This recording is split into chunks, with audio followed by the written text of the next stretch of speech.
주님께서 손수 선택하신 오늘 이 자리에 나오게 된 한 사람 한 사람에게 주님께서 약속하신 은혜를 쏟아부어 주시기를 소망합니다.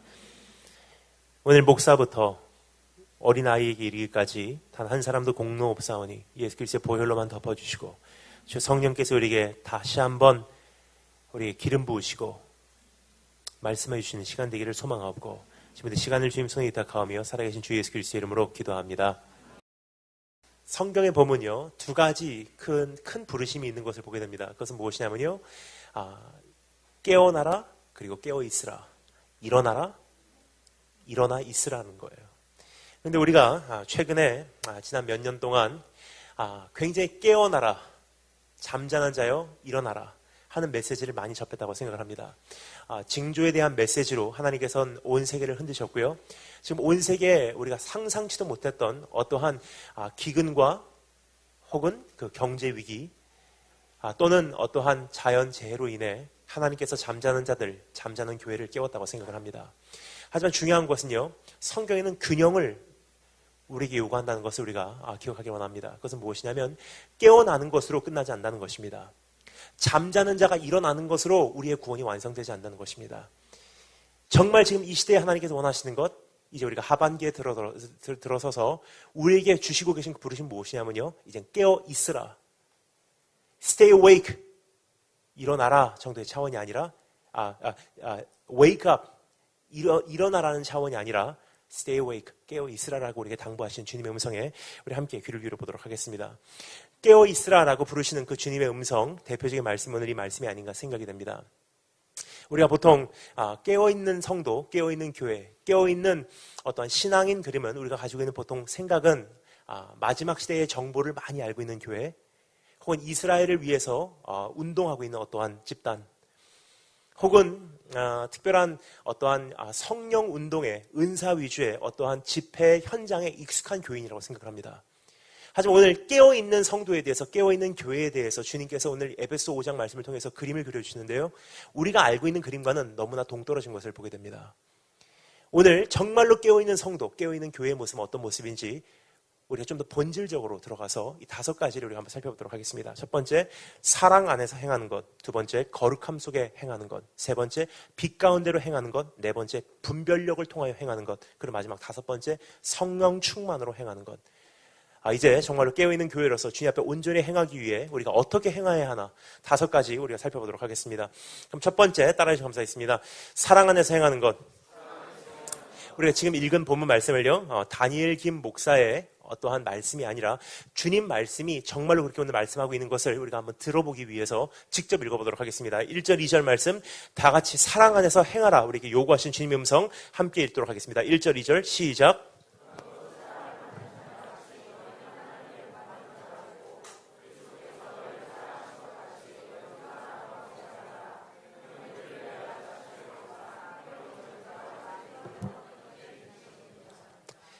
아멘.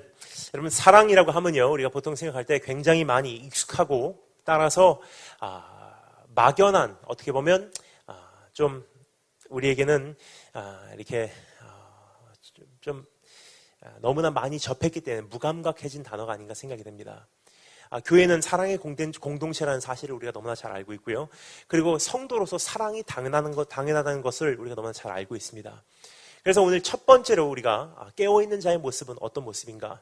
정말로 이 시대에 깨어있는 교회의 모습은 어떤 모습인가? 그렇게 우리가 사모하는 마음으로 오늘 이 자리에 나왔을 때 사랑하는 사람이 정말로 깨어있는 자다라는 말씀을 들으면요, 그건 다 알고 있는 사실입니다 라고 우리가 생각할 수가 있습니다. 하지만 중요한 것은 그 사랑이 어떠한 사랑인지, 어떠한 막연한 사랑도 아니고 어떤 맹목적인 사랑이 아니라 구체적으로 우리에게 사랑에 대한 이야기를 하는 것을 우리가 한번 들어보기를 원합니다. 진짜 사랑을 하기 위한 3가지 필수 상식이 있음을 오늘 이 말씀을 통해서 우리가 정리를 하기를 원합니다. 첫 번째는요, 한번 따라해주셔서 감사하겠습니다. 사랑의 원천은 사랑입니다.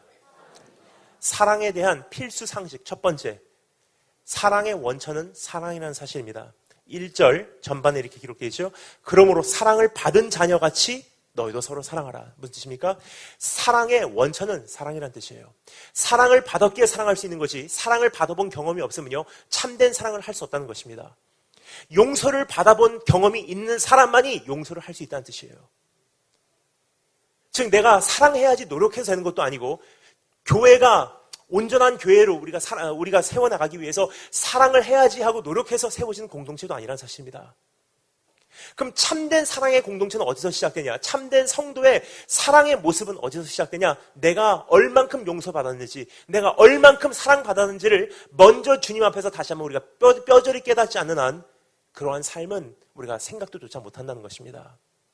여러분, 오늘 참된 사랑의 공동체로서 우리가 일어나기 위해서, 참된 사랑의 성도로서 지금 이 시대에 우리가 일어나기 위해서 내가 얼만큼 사랑받는 존재인지, 내가 얼만큼 용서받은 존재인지를 주님 앞에서 한 분 한 분 주님을 독대하시고 내 자신 안에서 그것을 새롭게 하시는 축복이 있기를 주님으로 축원합니다.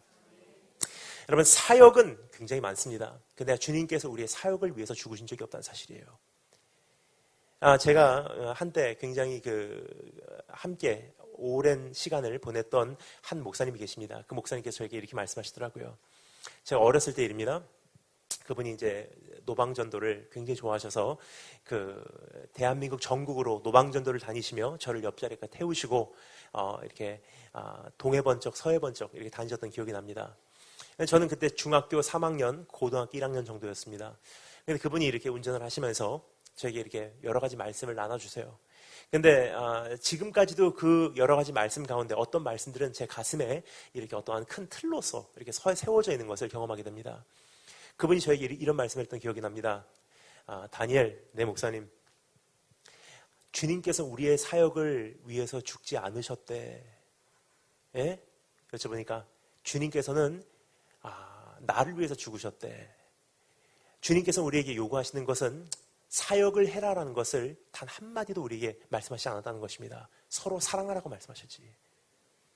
그래서 우리가 생각하는 참된 성도의 열매는요, 이 사역이 정말 주님께서 기뻐하시는 사역이냐 아니냐, 이 교회가 정말 주님께서 기뻐하시는 교회냐 아니냐, 이 교회가, 이 성도가, 이 신부가 깨어있는 사람이냐, 깨어있는 존재냐 아니냐는요, 알아볼 수 있는 유일한 방법은 열매를 보는 것인데, 그 열매는 사역의 열매도 아니고 결과의 열매도 아니라는 사실입니다.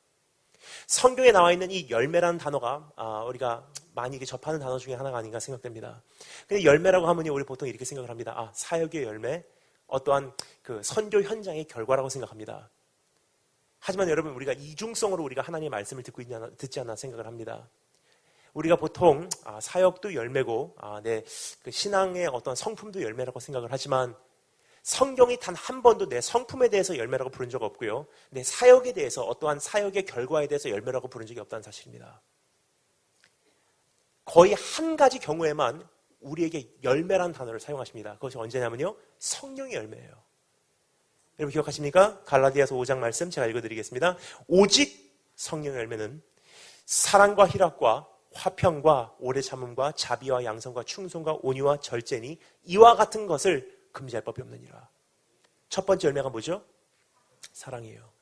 성령께서 내 안에 오셔서 정말로 내 영적 시각을 열으심으로 내가 시간과 공간을 초월해서 2000년 전 십자가 사건으로 돌아가서 나를 위해서 피와 물 다 쏟으시고 죽어주신 그분을 정말로 만나게 되면요, 첫 번째 열매에 맺혀지는 것이 무엇입니까? 사랑이래요. 즉 내가 사랑을 할 수 없다면요, 내 안에 정말로 성령님이 계신가? 내가 오늘 사랑을 못하고 있다면요, 내가 정말로 예수님을 만났나? 내가 오늘 용서를 못하고 있다면요, 내가 최근에 하나님을 언제 만났나를 다시 한번 생각해 볼 때라고 우리에게 말씀해 주고 계신 주님의 음성을 우리가 듣기를 원합니다. 근데 중요한 것은요, 그 사랑을 뭐라고요? 성령의 열매라 그러셨어요. 열매라는 것이 굉장히 좋은 표현이 아닌가 생각됩니다. 그 이유는요, 여러분 열매는 한 번 맺혀지면요, 계속 그 열매는 나무에 매달려 있습니까? 아니면 어느 시간이 지나면 시들고 떨어지게 돼 있습니까? 시들고 떨어지게 돼 있어요. 즉 사랑이라는 것을 열매라고 표현한 이유는요, 끊임없이 맺혀지지 않으면 시들을 수밖에 없는 것이 사랑이라는 존재이기 때문입니다. 즉 매일매일의 삶 속에서 내가 예수 그리스도의 사랑을 다시 체험하고, 매일매일의 삶 속에서 내가 얼만큼 용서받았는지 내 가슴을 치며 하나님 앞에 나오지 않으면요, 도저히 매일매일의 삶에서 우리는 사랑으로 승리할 수 있는 존재들이 아니라는 사실이에요. 그래서 오늘 다시 한번 참된 성도, 깨어있는 교회로 우리가 주님 앞에 인정받기를 원하신다면 매일매일 우리가 주님 앞에서 그 사랑과 용서받음을 경험하시고 감동하신 축복이 있기를 정말 축원합니다. 사랑에 대한 두 번째 우리가 필수 상식입니다. 따라해 주시면 감사하겠습니다. 사랑의 본보기는 그리스도입니다. 첫 번째는 뭐였죠? 사랑의 원천은 사랑이에요. 두 번째, 사랑의 본보기는 그리스도입니다. 1절 후반 말씀과 2절 전반 말씀을 제가 읽어드리겠습니다. 너희는 하나님을 본받는 자가 되고 그리스도께서 너희를 사랑하신 것 같이 너희도 사랑 가운데서 행하라. 즉 다른 말로 사랑의 본보기가 있다는 것입니다. 어떤 막연한 사랑도 아니고 어떤 맹목적인 사랑이 아니라 정확한 사랑의 모습이 있다는 거예요. 이렇게 사랑하라. 사랑에 대한 매뉴얼이에요. 그러니까 서로 사랑하라는 단어를 우리가 얼마나 많이 들었습니까?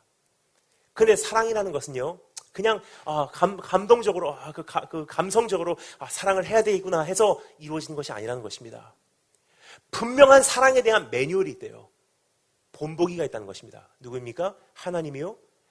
성육신을 입으신 하나님 예수 그리스도라는 사실이에요. 그분께서 너희를 어떻게 사랑하셨는지를 바라보고 그분을 본보기 삼아 이렇게 사랑해라 말씀하신 주님의 음성입니다. 여러분, 오늘 지금 이 짧은 시간에 예수님께서 우리를 어디까지 사랑하셨는지를 우리가 다 살펴볼 수 없을 것입니다. 하지만 내가 정말로 그러한 사랑을 하고 있는지, 예수 그리스도의 사랑을 내가 본받고 있는지, 아니면 어떤 이 시대가 안겨준 사랑이라는 어떤 레플리카, 사랑의 짝퉁만 가지고 내가 사랑을 하고 있는 존재라고 내가 착각을 하고 있는지 한번 우리가 그 잣대로 한번 내 자신을 비춰보시는 시간이 되기를 원합니다. 제가 한 가지 예만 들게요. 여러분, 고린도전서 13장 하면 무슨 장이라고 부르죠? 사랑장이에요. 근데 우리가 사랑장 하면 보통 이렇게 생각합니다. 결혼식 때 신랑과 신부에게 주는 하나님의 그 사랑에 대한 이야기라고 생각을 합니다. 하지만 중요한 것은요, 성경이 누구를 위해서 쓰여진 책입니까? 중요한 질문입니다. 성경은 나를 위해서 쓰여진 책입니까? 예수 그리스도를 위해서 쓰여진 책입니까? 이 중요한 질문이에요. 여러분, 성경을 복음이라고 하죠. 근데 성경이요, 만약에 나를 위해서 쓰여진 책이라는 것을 결론으로, 그것을 전제로 우리가 시작을 하면요, 이건 더 이상 복음, 좋은 소식이 아닙니다. bad news, 나쁜 소식이에요. 왜 그렇습니까? 성경에 나와 있는 모든 율법과 여기에 지키지 않으면 안 되는 모든 법칙이요, 내가 지켜야 될 법칙과 율법이에요. 누가 지키겠습니까? 성경이 만일 나를 위해서 쓰여진 책이라는 결론으로 우리가 오늘 신앙생활을 한다면요, 율법을 못 지키는 자들에게 내려지는 모든 재앙과 저주는요, 내가 받을 재앙과 저주예요. 성경이 나와 있는 수도 없이 많은 그 율법을 지킨 자들에게 해당되는 축복은요, 그림의 떡입니다. 어차피 못 지키니까. 근데 그 결박을 풀어주시기 위해서 예수님께서 오셔서 뭐라고 말씀하십니까? 모든 성경은, 선지자들의 글과 모든 율법과 모든 시편은 나를 위해서 쓰여진 책이다. 예수님 자신께서 말씀하세요. 나를 증거하기 위해서 쓰여진 책이야. 즉 성경에 나와 있는 모든 율법은요, 예수님께서 내가 아무리 노력해도 그 율법을 못 살아내기에 주님께서 어떻게 지켜서 살아내실런지 잘 봐 하시면서 우리를 위해서 보여주신 하나님께서 예수 그리스도를 증거하기 위해서 쓰여진 책이고요. 여기 나와 있는 모든 저주는요, 내가 받지 않으면 안 되는 저주지만 예수님께서 나 대신 어떻게 그러한 저주를 받아주시는지 보여주시기 위해서 쓰여진 책이고요. 여기 나와 있는 모든 축복은요, 나는 받을 대상이 되지 않지만 예수 안에 있는 내가 새 피조물로서 그분 때문에 내가 어떠한 축복의 대상이 되었는지를 우리에게 증거해 주기 위해서 쓰여진 책이 바로 성경이에요. 자, 그렇다면요, 고린도전서 13장 말씀이요, 13장 말씀이 신랑이 신부를 이렇게 사랑하고 신부가 신랑을 이렇게 사랑하라고 쓰여진 책일까요? 아니면 예수님께서 나를 어떻게 사랑하셨는지를 증거하기 위해서 쓰여진 것이 고린도전서 13장일까요? 예수님께서 나를 어떻게 사랑하셨는지를 보여주기 위해서 쓰여진 것이 고린도전서 13장이에요. 그 사랑을 경험하고 나니까 사랑의 원천은 사랑이기에 그 사랑에 이 수로가 깔려있기에 어떻게 해요? 그 사랑 때문에 신랑은 신부를 사랑할 수 있고 신부는 신랑을 사랑할 수 있다는 뜻이에요. 그럼 여러분, 한 가지 예를 들겠습니다. 고린도전서 13장 말씀, 주님께서 나를 어떻게 사랑하셨는지 제가 읽어드릴게요. 한번 우리 예수님께서 나를 어떻게 사랑하셨는지를 한번 기억하시면서 잘 들으시면 감사하겠습니다. 근데 우리말로서 고린도전서 13장 말씀 여러분 잘 아시지만 번역이 좀 잘못된 것 같습니다. 그래서 제가 읽어드리고요, 중간중간 다니엘 버전, 다니엘 김 번역으로 제가 새 번역으로 좀 읽어드리도록 하겠습니다.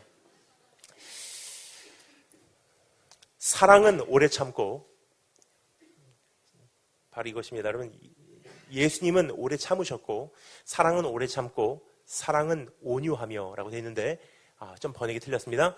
사랑은 친절하며 시기하지 아니하며 사랑은 자랑하지 아니하며 교만하지 아니하며 무례히 행하지 아니하며 자기의 유익을 구하지 아니하며 라고 되어 있는데 번역은 자기의 유익을 주장하지 아니하며 성내지 아니하며 악한 것을 생각지 아니하며 라고 되어 있는데 진짜 번역은요 짜증내거나 원망하지 아니하며 굉장히 구체적인 사랑은 짜증내지 않는데요.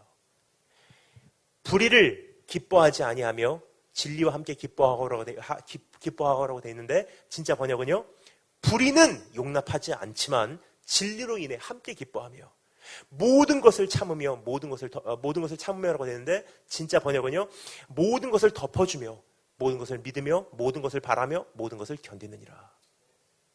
여러분 이것을 제가 굉장히 많은 내용이기 때문에 제가 감히 제가 짧게 요약하겠습니다. 바로 이런 뜻이 아닌가 생각이 됩니다. 사랑은 사랑하기로 끊임없이 선택하는 의지와 쉽게 되지 않는다는 거예요. 끊임없이 사랑하기로 오늘 작정합니다. 용서하기로 내가 오늘 작정하겠습니다. 사랑은 사랑하기로 끊임없이 선택하는 의지와 적극적으로 실천함으로 맺혀지는 열매요. 서로를 향한 타협 없는 엄격함과 서로를 위한 순수한 동기로 다져져가는 작품이요. 서로를 품어주고 믿어주고 서로를 위하여 희망하며 인내하는 어떠한 현실도 초월할 수 있는 능력입니다. 바로 고린도전서 13장 말씀의 내용이 아닌가 생각이 듭니다. 여기까지만 봐도요. 지금 오늘 내 모습이 좀 비춰져 보이지 않나 생각을 합니다. 예를 들어서 저는 이렇게 다니다 보면요. 중학생들을 보면 참 하나님께 감사를 해요. 굉장히 특별한 존재들이에요. 중학생들. 뭐냐? 그들 때문에 교회가 희망이 있다고 저는 생각을 합니다. 그 이유는요. 대한민국 중딩들 신천지도 포기한 존재래요. 어떻게 걷잡을 수 없는 존재입니다. 전 그래서 바알에게 무릎 꿇지 않은 7천 용사가 대한민국 중학생들이 아닌가 생각됩니다.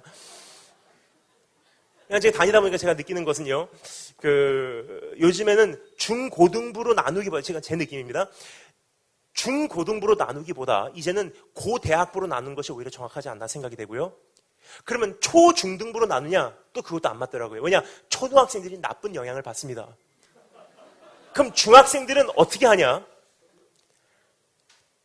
제 생각에는요, 중학생들은 참 재밌어요. 중학생들은요, 안테나가 달려있는 느낌이 듭니다. 안 보이시죠? 저는 보여요. 딱 강단에 올라가면서부터 중학생들은요, 6번째 감각이 있는 것 같아요. 5감각 추가로 또 하나의 감각이 있어요. 안테나가 막 움직여요. 딱 강사가 올라가면서부터 그 안테나가 막 감지를 합니다. 저 강사가 만만한 강사는 아니야. 딱 올라가자마자 얘들아 우리 하나님 말씀 보자. 그래 오늘 와서 고맙다. 빨리 끝내줄게. 빨리 가서 학원 가고 하면요 아이들이 이미 핸드폰 하기 시작해요. 옆에 있는 사람 발로 칩니다. 때립니다. 눕습니다. 특별히 여자 중학생 자매들은요 손잡고 단체로 화장실 가요. 저 주님 나라 가면 꼭 물어보고 싶습니다. 주님 왜 자매들은 단체로 화장실 갑니까? 근데 벌써 강사가 딱 강단에 올라올 때부터 그 안테나가 움직이기 시작할 때 벌써 만만한 강사가 아닌 것을 보여줄 때가 있어요. 저 같으면 딱 올라와서 너 조용히 해. 똑바로 앉아. 성경표 PPT 끊어주세요. 또 똑바로 앉아. 모자 벗어. 밖에 보지 마. 화장실 통제해 주시고 물 먹지 마. 나도 안 마셔. 땀 닦지 마. 나도 안 닦고. 조용히 해. 앞으로 나와. 벽 보고 서 있어. 그럼 아이들이 가만히 설교 시작부터 끝까지 그렇게 있더라고요. 저는 그러면서 이런 생각을 합니다. 지난 7년, 8년 동안 끊임없이 중학교, 고등학생들을 만나면서 제가 경험한 것을 제가 짧게 말씀드리잖아요. 지금 중학생들에게 필요한 것은요. 오냐도 아니고 그냥 엄격함만도 아니더라고요. 지금 이 시대에 필요한 것은 중학생들이 뭐냐면요. 틀을 가리키는 거예요. 틀. 예배는 이렇게 드리는 거야. 하나님은 이렇게 섬기는 거야. 헌금은 이렇게 하는 거야. 이해가 안 가요, 지금은. 하지만 여러분, 은혜라는 바탕 속에서 은혜라는 목적을 위해서 틀을 준비하는 것이 중요하죠. 은혜를 아무리 가리키려고 해도 지금 준비가 안 된 아이들이 거의 태반이에요. 근데 은혜가 없이, 은혜라는 바탕도 없이, 은혜라는 목적도 없이 틀만 가리키면요, 기독교 안티들이 탄생합니다. 근데 정말로 은혜를 바탕으로, 은혜를 위하여 언젠가 하나님께서 네가 너를 얼만큼 사랑하시는지 네가 깨닫는 날이 올 거야. 그때를 위해서 난 통로를 준비할 뿐이다. 예배는 이렇게 들어라. 똑바로 앉아라. 또 말씀 이렇게 듣는 거다. 힘들면 교회 와서 기도해라. 기도는 저렇게 해라. 가서 30분 기도하고 와. 틀을 가르쳐주는 거더라고요. 틀이 다 준비가 되면요, 10년이 걸리든 20년이 걸리든 그 아이는 예수님 만나게 돼 있어요. 근데 지금 중학생들 보면요, 한 가지 그 아이들이 기다리고 있는 게 느껴져요. 근데 그 중학생뿐만이 아니라 고등학생도 똑같더라고요. 요즘 청소년들이요, 혼내는 거 무서워 안 합니다. 말씀 들을 때 조용히 똑바로 앉아 해도 눈 하나 깜빡 안 해요.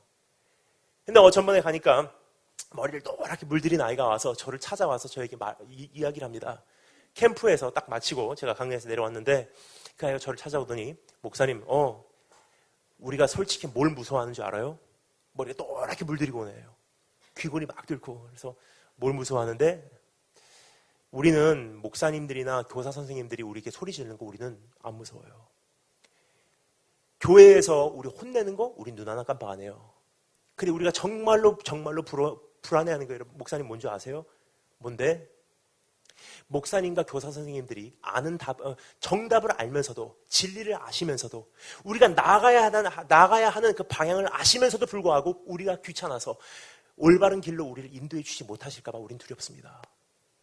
전 너무 마음이 아프더라고요. 왜냐면요, 진짜 지금 이 시대에, 저 아까 조금 전에 말씀드렸죠, 사랑은 어떻게 해요? 엄격하지만 진리와 함께 기뻐할 수 있는 거래요. 오냐가 아니래요. 똑바로 앉아. 제발 좀 똑바로 앉아. 네가 잘못하면 나는 가차없이 내려칠 거야. 네가 잘못하면 내가 끝까지 너를 추적할 거야. 하지만 거기서 끝나지 않습니다. 한 걸음 더 나가서 사랑은 어떻게 해요? 끝까지 난 너를 포기 안 해. 난 오래 참을 거야. 네가 잘못하면 내가 제일 먼저 달려갈 거고, 네가 문제에 처했을 때 내가 가장 먼저 나타날 거야. 난 너 버리지 않아. 네가 실패하면 내가 엄격하게 너를 다룰지언정 나는 끝까지 너 포기하지 않는다. 지금 이 시대가 기다리고 있는 하나님의 사람들입니다. 근데 문제가 있습니다. 이렇게까지 하면요, 대량 생산이 가능하지 않습니다. 한 사람씩 제자로 세워야 되기 때문에 1000명씩 2000명씩 모아서 하기 힘들어요. 그럼 수없이 많은 집회 현장에서는요, 무엇을 원할까요? 한 사람씩 교사 선생님들이 붙들고 씨름하는 것을 원할까요? 아니면 2000명 모인 집회에서 그냥 아이들의 감정만 자극해서 내가 예수님 믿은 줄 알고 은혜 받은 줄 알고 착각시켜서 돌려보는 게 쉬울까요? 지금 다음 시대가 죽어간다는 것은요, 사랑에 대한 어떤 베이스 자체를 우리가 잘못 이해했기 때문이에요. 지금 아이들 보면요, 굉장히 안타까운 것이 있습니다. 그것은 무엇이냐면요, 그 PPT의 말씀을 어차피 띄워주고요, 그리고 이미 아이들이 올 때 그냥 말씀 듣기 싫어서 억지로 오는 것을 보다 보니까 강사님들조차도 성경 말씀 없이 말씀합니다. 그냥 성경 한 구절 읽고, 야, 그냥 우리 이 말씀에 대해서 내가 얘기할게. 내 생각에는 하나님께서 이런 말씀을 하시는 것 같아. 3가지 포인트. 감사해라, 열심히 살아라, 착하게 살아라. 그래. 그 연예인은 이렇게 했어. 그 연예인은 이렇게 해서 성공했어. 너도 꿈을 가져, 비전을 가져. 그러면 하나님께서 너를 위대하게 쓰실 거야. 실컷 1시간 반 동안 그 얘기하고요, 동영상 하나 보여주고 자극적인 찬송 하나요. 막 찬송해서 감동받습니다. 감정이 좀 이렇게 격해졌을 때 탈북자 동영상 하나 보여줘요. 그러면은 양심이 화인 맞지 않은 이상 탈북자 동영상 보지 않고 감동 안 된 사람 없습니다. 실컷 그거 보고 나니까 아이들이 마음이 힘들어졌을 때 우리 다 같이 기도하겠습니다. 주여 하면 아이들이 꺽꺽꺽 넘어가요. 그리고 예수님 만났대요. 그러니까 아이들이 어떻게 되죠? 다음에 교회 올 때는 아예 성경책 집에다 놓고 옵니다. 핸드폰으로 보거나 말라기가 어디 있는지, 마태복음이 어딘지도 몰라요. 그럼 어떻게 되죠? 강사님들은 또 힘드니까 또 아이들이 눈높이를 낮춰줘요. 그럼 아이들은 어떻게 하죠? 더 눈높이를 더 낮춥니다. 그럼 강사님들은 그 내년 여름에는 더 낮춰요. 그럼 여러분, 이거 장기간으로 볼 때, 큰 그림으로 볼 때 어떻게 되죠? 가면 갈수록 우리 청소년들의 말씀을 향한, 하나님을 향한 눈높이는요, 계속 저질화돼 가고 있다는 사실이에요. 심각한 문제입니다. 그럼 누군가는요, 이것을 역류하기 시작해야 돼요. 그럼 참된 사랑의 사람들은 어떤 사람들이냐? 굉장히 이제는 내가 너하고 씨름해야 되는 문제가 나에겐 솔직히 부담이 돼. 하지만 네가 잘못하면 난 너를 끝까지 지적할 거야. 하지만 난 너 포기하잖아. 내가 너를 사랑한다. 사실 여러분, 이것이 우리에게 새로운 언어가 아니에요. 여기 좀 연세가 있으신 분들, 오래전부터 모태신앙으로 어렸을 때 주일학교부터 다녔었던 분들은요, 그 사랑을 이미 체험하신 분들이세요. 20년 전, 30년 전에만 해도요, 우리 주일학교 선생님들 그러셨어요. 최근에 어떻습니까? 나 자체도 교회 생활 안 하는 분들이, 나 자체도 하나님을 두려워하지 않는 분들이 교사 선생님 맞다 보니까 아이들이 죽어가는 것은 정해진 사실이에요. 그래서 주님께서 말씀하십니다. 나를 본받아서 사랑을 해라. 사랑은 그냥 막연하고 어떤 맹목적인 것이 아니라 매뉴얼이 있지 않냐. 내가 사랑을 어떻게 했는지를 한번 네가 제대로 봐라. 그리고 그것을 원천 삼아 네가 이제 사랑하는 존재로서 이 시대를 변화시켜 나가기를 원한다. 세 번째, 따라서 감사하겠습니다. 사랑의 방법은 희생입니다. 첫 번째, 사랑의 원천은 사랑이고요. 두 번째, 사랑의 본보기는 그리스도이고요. 세 번째, 사랑의 방법은 희생이래요. 예수님께서 우리를 사랑하신 여러 가지 방법 중에서 가장 두드러지는 방법이 하나 있습니다. 뭐죠? 희생이에요.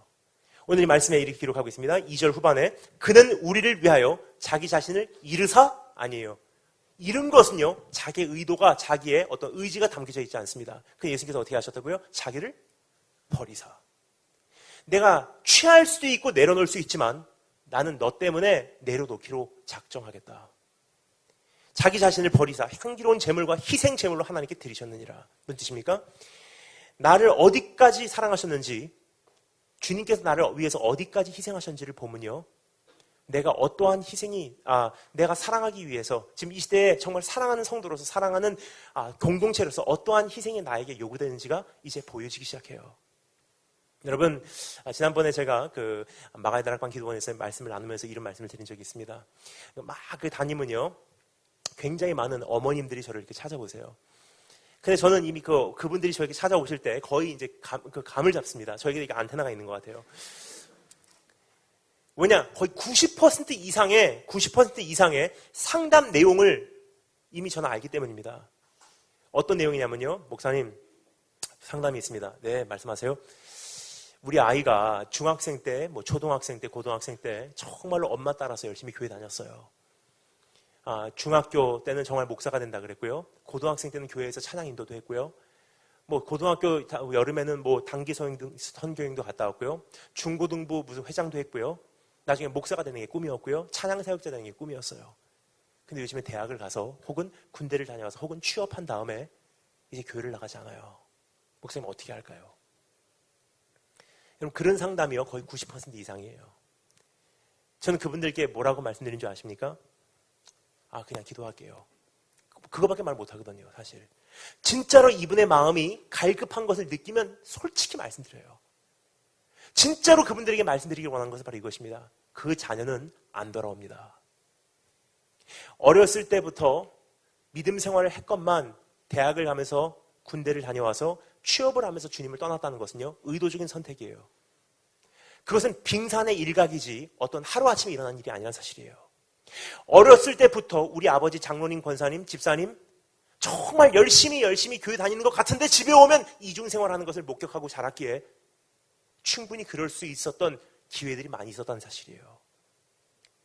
우리 엄마, 우리 아빠 정말로 귀한 사역하는 것 같은데 집에 와서는 나에 대해서는 하나님 앞에 이중성을 가지고 있는 것을 내가 알기에 하나님은 그런 정도의 분밖에 안 되셔. 그 결론을 이미 소유하고 있었기에 하나님으로부터 떨어져 나가는 것은요, 충분히 가능했다는 사실입니다. 그 자녀가 떨어져 나간 것은요, 그래서 하루아침에 일어난 일이 아니라는 사실이에요. 따라서 돌아오는 것은 거의 불가능해요. 한 가지 방법이 있습니다. 뭐죠? 하나님께서요, 우리 부모님하고 우리 자녀하고는요, 영적 탯줄로 죽는 날까지 묶어놓으신 것 같아요. 즉, 그 어머니가 다시 내 자녀의 죽어가는 영혼을 위해서 사생결단하고 해산의 고통을 겪을 각오를 하시면요, 다시 하나님 앞에서 씨름하기 시작하면 그 자녀는 돌아올 수 있습니다. 근데 문제가 있습니다. 제가 만나본 거의 많은 부모님들, 거의 대다수가 사생결단, 고민은 할지언정 사생결단하고 하나님 앞에서 씨름하며 해산의 고통을 겪을 만한 사람들 이제까지 못 만나봤습니다. 그러면 자녀가 죽는 것은요, 내 자녀의 책임 정도의 차원이 아니라 내 책임이 가장 크다는 사실입니다. 여러분, 그렇다면요, 주님께서 어떻게 사랑하고요? 한 사람의 생명을 탄생시키기 위해서 자기 자신이 죽어버린 거예요. 내 자녀, 내 사랑, 내 아들, 내 딸 정도로 사랑이 이루어지지 않는 사실이에요. 정말로 사랑하기를 원하면 죽어라. 한 사람이 땅에 떨어져 죽지 않으면 하늘 그대로 있고 하나의 밀이 땅에 떨어져 죽으면 많은 열매를 맺느니라. 태초에 하나님께서 정해놓으신 이 세상의 공식입니다. 여러분 그것을 역류하지 마시고 정말 끝까지 주님 앞에서 내가 정말로 이제 어떻게 사랑해야 되는지 오늘 다시 한번 고민하시고 사랑 가운데 새롭게 깨어 계시는 여러분들 주님으로 축원합니다. 두 번째 사랑 감사하겠습니다.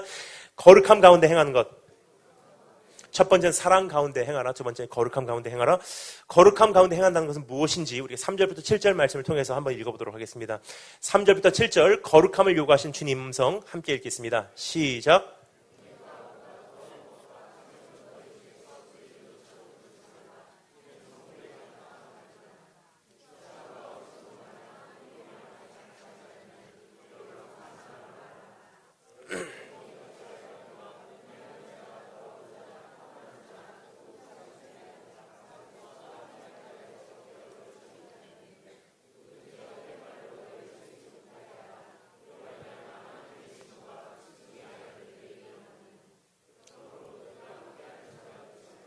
아멘. 첫 번째는 사랑 가운데 사랑 안에서 행하라. 두 번째는 거룩함 가운데 행하라. 여러분 깨어있는 성도, 깨어있는 교회 하면 우리가 보통 좀 전에 말씀드렸듯이 마지막 시대에 대한 정보를 수집하는 어떠한 그 행위를 생각하거나 아니면 어떠한 희한한 형태의 영적인 예배를 생각합니다. 하지만 성경에서 말하고 있는 진짜 깨어있는 자의 모습은요, 내가 정말 사랑을 하고 있는지, 그것도 내가 생각한 사랑이 아니라 주님께서 이미 본보기로 수많은 주님의 삶의 모습과 희생이라는 도구로 어떻게 사랑하셨는지를 내가 오늘 그것을 본받아 그대로 사랑을 하고 있는지가 깨어있는 자의 첫 번째 조건이고요. 두 번째, 내가 오늘 거룩함 가운데 행하고 있는지. 이런 안타까운 것은 주님 다시 오실 때까지라는 찬양을 부르면서 거룩하게 살지 못한 자들이 거의 태반이에요. 깨어있습니까? 죽은 자예요. 그럼 여러분 정말로 깨어있는 자, 깨어있는 교회의 모습은 무엇이냐? 내가 오늘 거룩함 가운데 행하고 있는지. 특별히 오늘 여기서 두 가지 예를 듭니다. 첫 번째는 음란의 영에 대해서 조심하라. 두 번째, 더러운 말을 조심하라. 음란의 영에 대해서 어떤 형태로 우리에게 비유를 하고 있죠? 음행과 더러움과 탐욕함이래요. 근데 그것은 뭐라고요? 이름도 조차 부르지 말라. 이것은 성도의 마땅한 말이라. 두 번째, 더러운 말. 형태적으로 어떤 형태가 있죠? 누추함, 더러운 말, 어리석은 말, 희롱하는 말, 헛된 말, 필요 없는 말들. 이것을 어떻게 해요? 오히려 감사하는 말로 그것을 교체해서 내 자신을 채워내래요. 여러분 저는 이 말씀을 읽으면서 이런 생각을 합니다. 왜 이 두 가지 이유를 들었을까 생각합니다. 예를 들어서 살인하지 말아라. 정말로 깨어있는 교회가 되고 싶냐? 그러면 정말로 간음하지 말아라. 살인하지 말아라. 충분히 그런 이야기를 하실 수 있었음에도 불구하고 왜 이 두 가지 음란의 영, 더러운 말, 왜 이 두 가지를 거룩함의 비유를 삼으셨을까 하는 생각을 합니다. 그럼 몇 가지 이유가 있지만 제가 이 시간 짧게 세 가지만 말씀드리도록 하겠습니다. 첫 번째는요, 매일매일의 삶에서 끊임없이 모든 사람이 부딪히는, 처음에는 사소하게만 보이지만 나중에는 내 영혼을 완전히 파괴시킬 수 있는 두 가지 요소이기 때문입니다. 예를 들어서 아침에 눈을 뜰 때 내가 오늘 살인을 해야지 그렇게 생각을 하면서 눈 뜬 사람은 없습니다. 아침에 눈을 뜨면서 죽여야지 오늘. 없습니다, 그런 사람. 그렇게 하면 이제 자수하시기 바랍니다. 근데 아침에 눈을 뜨면서 우리는 어떻게 해요? 거의 음란한 생각, 탐욕하는 마음, 더러운 말은요, 일상생활이에요. 별로 그렇게 대단하게 생각 안 합니다. 사소하게 생각하는 거예요. 그러니까 우리는 무방비 상태로 그것을 시작을 하지만 그 사이에 어떻게 되죠? 내 영혼은 조금씩 파괴되어 가고 있고 하나님께 멀어져 가고 있다는 사실입니다. 그래서 사도 바울은 우리에게 뭐라고 말합니까? 이 두 가지 아무것도 아닌 것 같이 보이지만 네 안에서 장성하게 돼 있어. 그 죄는. 죄로 들어갔다가 깨끗하게 나오는 사람 없다. 반드시 죄는 그 대가를 지불하게 될 것이다. 사소하게 보이는 이 두 가지 아예 그 새싹부터 끊어버려라. 두 번째, 왜 그렇게 두 가지 이유를 들었을까? 그것은요, 하나님께 집중하는 힘과 시간과 관심을 탈취해가는 역할을 하기 때문입니다. 따라서 내가 깨달았을 때는요, 이미 나와 하나님은요, 타인 관계예요. 너무나 사소하게 보이니까 처음에는 그냥 아무것도 아니겠지 하고 넘어가요. 근데 여러분 결국 하나님을 사랑한다는 것은요, 마음을 다하고 문제입니까? 100%, 성품을 다하고 100%, 힘을 다해서 100%예요. 여호와를 사랑하라. 즉 거기에 미달되면요, 사랑하는 능력이 내 안에 없다는 뜻이에요. 24시간 하나님의 생각을 함으로 네가 사랑할 수 있는 능력을 소유하게 될 것이다. 하지만 거기서 손해가 난 로스 타임, 하나님의 생각을 하지 않는 시간만큼 넌 영성이 떨어지게 돼 있어. 요구하시는 정도의 차원이 아니라 어떻게 사랑하는지를 우리에게 가르쳐주는 방법론이었었어요. 마음을 다해서 사랑해야지 사랑할 수 있어. 그게 아니면 진짜 사랑은 아니야. 여러분, 근데 우리가 음란한 생각하면서 하나님 생각하시는 분 봤습니까? 음란한 생각하면서 하나님 감사합니다. 탐욕을 가지고 세상을 살아가면서 하나님께 감사한 사람 많이 없습니다. 왜 나는 이것이, 나에겐 이게 있는데 저 사람은 저게 있고, 왜 나에겐 하나님께 저걸 안 주셨는지. 더러운 말을 하면서 하나님께 영광 돌리는 사람도 많이 없습니다. 아예 없습니다. 그렇죠? 즉, 내가 아무것도 아니게 여기는 이 음란한 것들, 탐욕하는 것들, 그리고 사소하게 여기는 그러한 더러운 말이라 할지라도 그거 하고 있는 사이에서는 하나님과 나하고 로스 타임이 시작된다는 사실이에요. 하나님과 단절된 시간으로 내가 오늘 하루를 어떻게 보냈는지. 여러분, 최근에 저희 어머니 권사님께서 인천 송도에 커피숍을 오픈하셨어요. 한번 꼭 오시면 좋을 것 같습니다. 이름이요 Red Door, 빨간 문이에요. 왜냐면요, 두 가지를 의미합니다. 첫 번째는 부활절 어린 양의 피, 문설주에 바른 걸 표현하고요. 그리고 두 번째는 요한복음 10장 9절에 가서 주님께서 내가 그 문이다, 양의 문이다. 나를 들어오는 자는 진짜 꼴을 먹게 되고, 나를 들어오는 자는 나를 통해서 들어온 자는 아버지께 인도될 것이다. 그 말씀을 주님 자신의 정체를 밝히시죠. 그래서 Red Door Cafe, 여기서 모금되는 100%의 모든 수입은요, 선교지로 나가게 돼요. 아르바이트생들 그 월급만 주고 100%는 이제 선교지로 나가게 됩니다.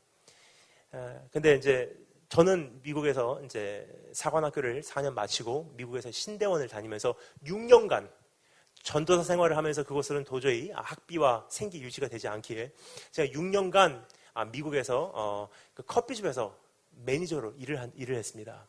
제가 그 일을 한 게 언제냐면요, 거의 오픈 시프트예요. 아침 시간입니다. 그래서 아침에 새벽 50분에 제가 일어나요.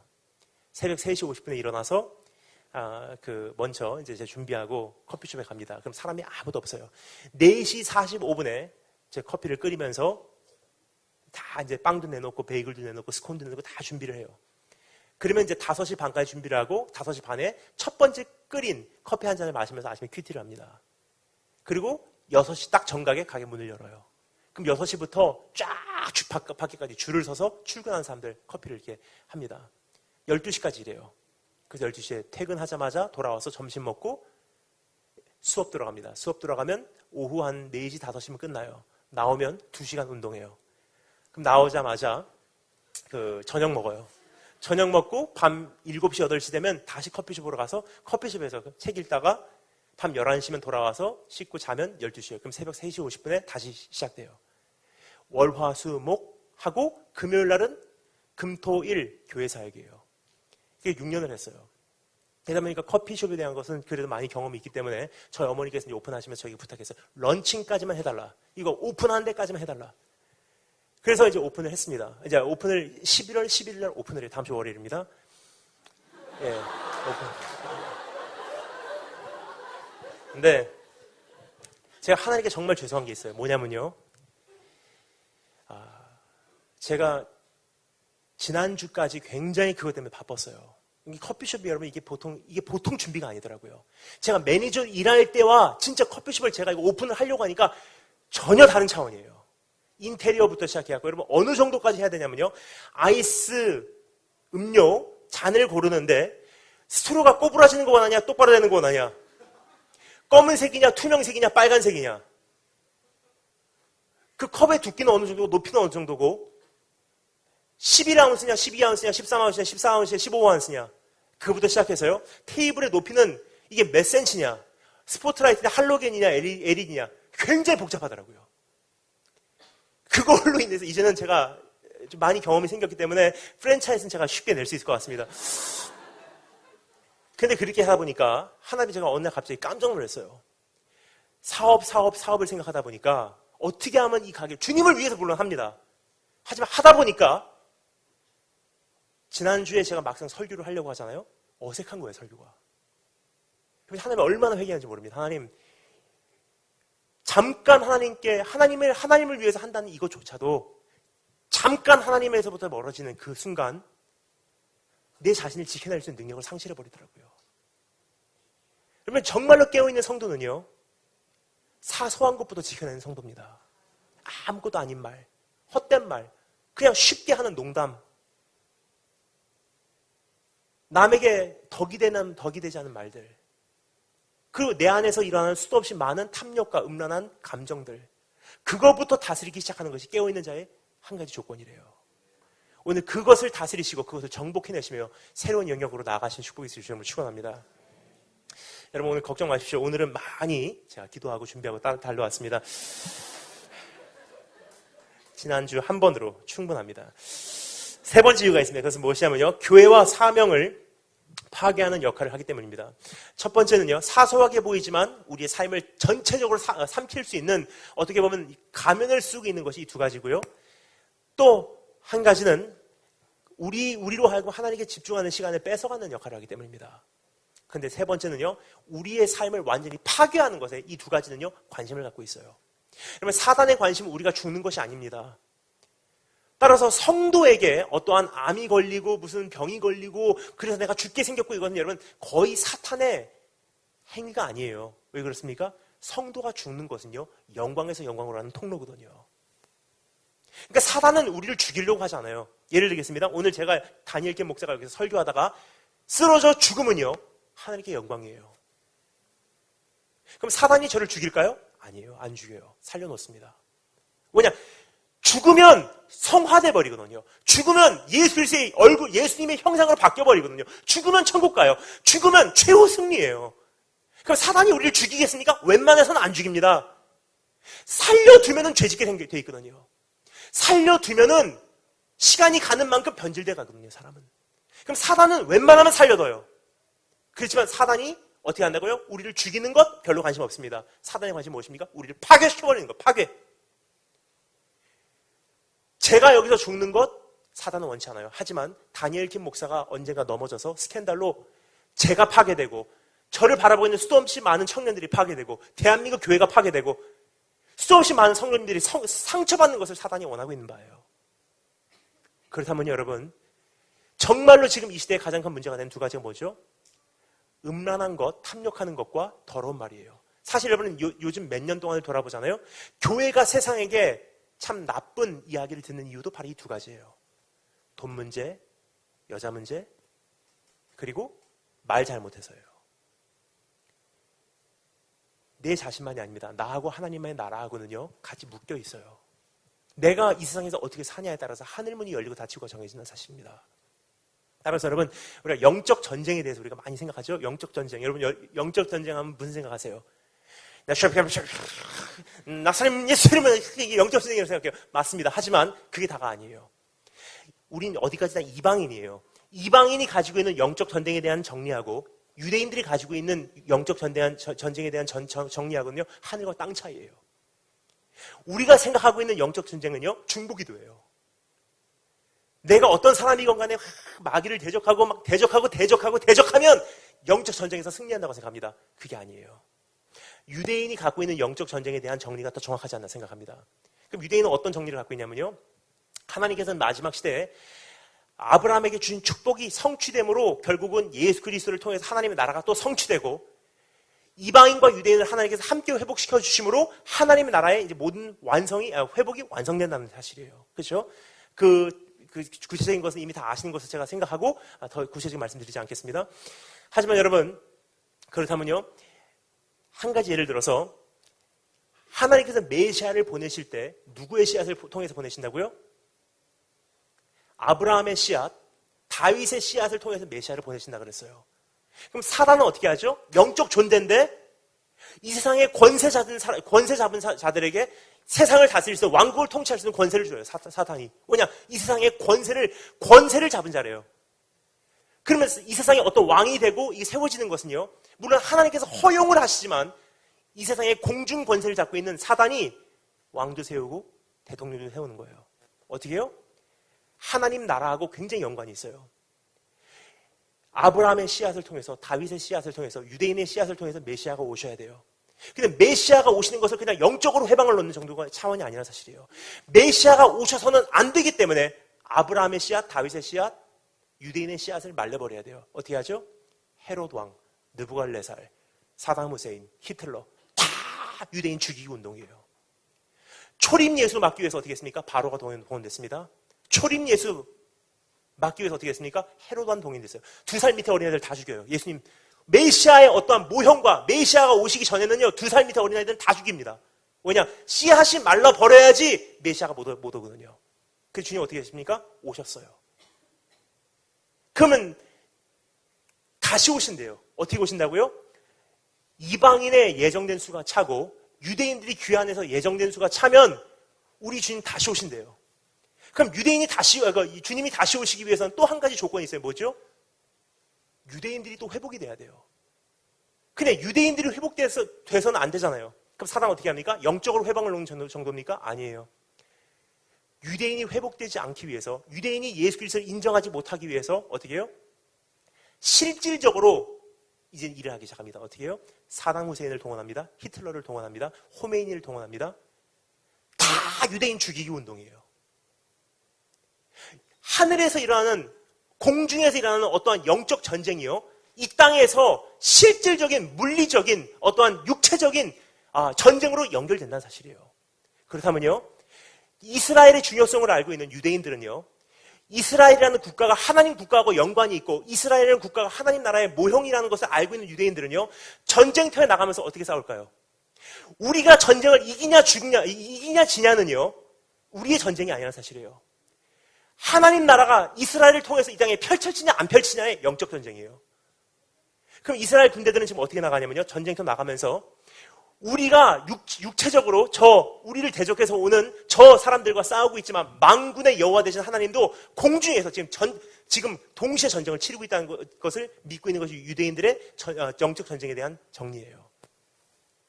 그래서 여러분, 최근에 회개를 많이 했습니다. 왜냐면요, 영적 전쟁이라는 것을 저도 잘못 이해하고 있었어요. 그래서 영적 전쟁하면요, 그냥 밥 먹고 기도하고 밥 먹고 기도하고 밥 먹고 기도하고 그게 다인 줄 알았어요. 아니더라고요. 내가 육신을 가지고 이 땅에서 어떻게 사냐에 따라서 하나님 나라의 영적인 세계에 어떠한 토양이 바뀌게 돼 있어요. 그럼 내 관리를 이제 바로 하지 않으면요, 하나님 나라에 어떠한 영향을 미치냐가 여기서 좌우됩니다. 그래서 지난 한 달 사이에 10kg 빠졌습니다. 한 달 반 됐습니다. 내 자신을요, 이제는 정말로 육신을 지켜내지 않으면요, 주님 나라가 파괴됩니다. 그래서 주님께서 말씀하십니다. 땅에서 무엇인지 매면 하늘에서 매이고, 땅에서 무엇인지 풀리면 하늘에서 풀린다. 반대가 아닙니다. 하늘에서 매이면 땅에서 매이고, 하늘에서 풀리면 땅에서 풀린다? 아니에요.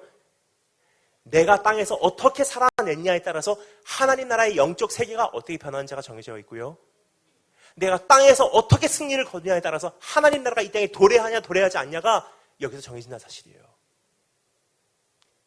여러분, 오늘 정말로 내 육신을 지켜내시고 내 마음을 지켜내시고 이 땅에서 승리하심으로 나 혼자 깨어있는 정도의 차원이 아니라 주님 나라 완성을 이루신 한 분 한 분 되시길 주님으로 축원합니다. 첫 번째, 사랑 안에서 행하라. 두 번째, 거룩함 가운데 행하라. 마지막, 세 번째, 따라 잘못했습니다. 빛 가운데 행하라. 우리 8절부터 14절 말씀을 통해서 빛 가운데 행하는 건 우리 함께 읽어보도록 하겠습니다. 8절부터 14절 다 같이 한 목소리로 읽겠습니다. 시작.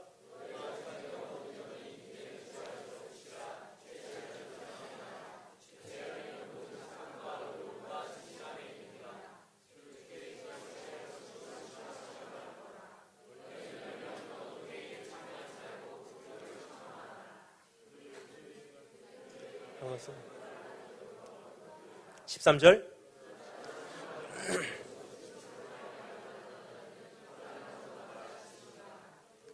그러므로 이르시는 자.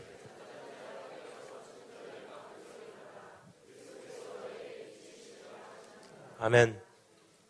여러분, 제가 오늘 말을 많이 빨리 하고 있습니다. 그 이유는요, 살펴볼 내용은 많이 있는데 늦은 시간에 이렇게 모여주셨는데 제가 받은 시간이 75분입니다. 근데 기획상 그렇게 하신 거지만 사실 그 시간 신경 쓰지 마시고 길게 하셔도 된다고 제가 들었어요. 하지만 전 죄송해요. 내일 출근하신 분들도 계시기 때문에 최대한 배려해서 75분 만에 마치려고 하니까 좀 말이 빠르지만 잘 이해해 주시고 들으시면 감사하겠습니다. 교회에서 이제 사역을 하면서 제가 제일 이제 교회 어렸을 때 교회 다니면서 제일 제가 보고 자란 것 중에 하나가 뭐냐면 저희 아버지께서 사업하시는 장로님이시다 보니까 교회를 마치고 돌아올 때 아버지께서 굉장히 피곤해 하셨던 모습이 기억이 납니다. 정말 주님 만나는 게 좋고 교회 가는 거 행복했지만 육신인지라 아침에 힘든 거예요. 그래서 오늘 될 수 있는 대로 빨리 맞춰드리기 위해서 말을 좀 빨리 하지만 이해해 주시고 잘 들으시면 감사하겠습니다. 또 언젠가 또 주일날 불러주시면 그때 와서 한 2시간 반 정도 말씀을 나누고 싶습니다.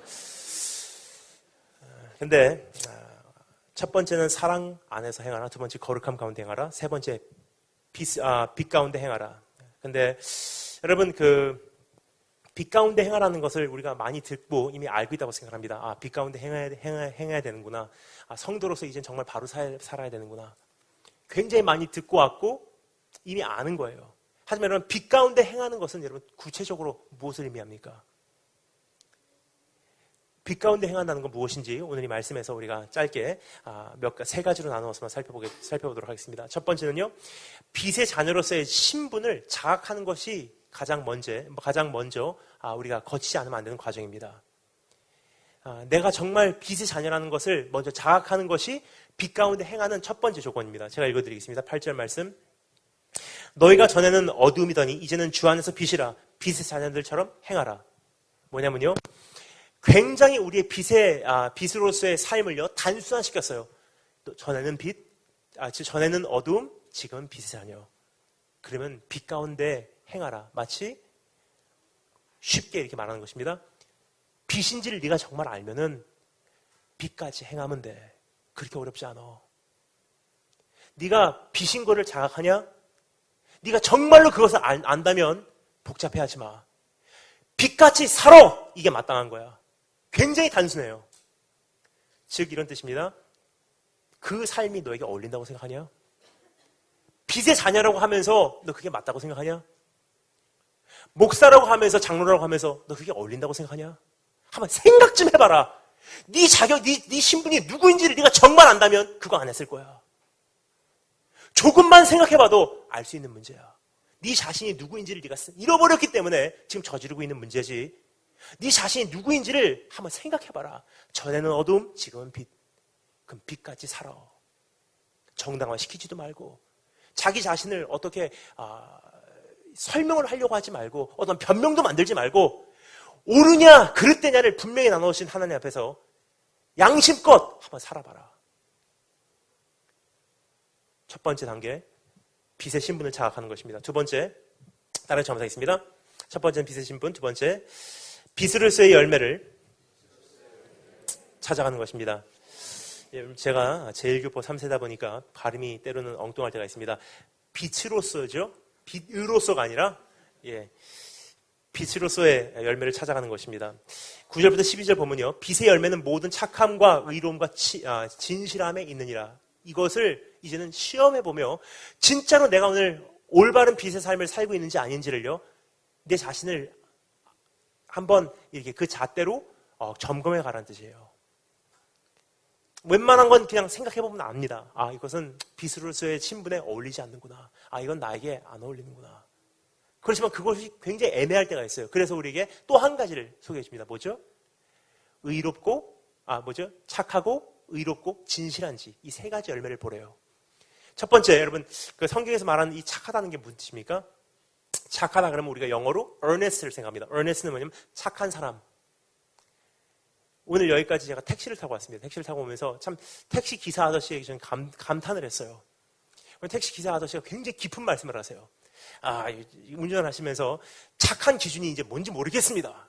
그래서 왜 그렇게 하니까 예를 들어서 그 아저씨 말씀이십니다.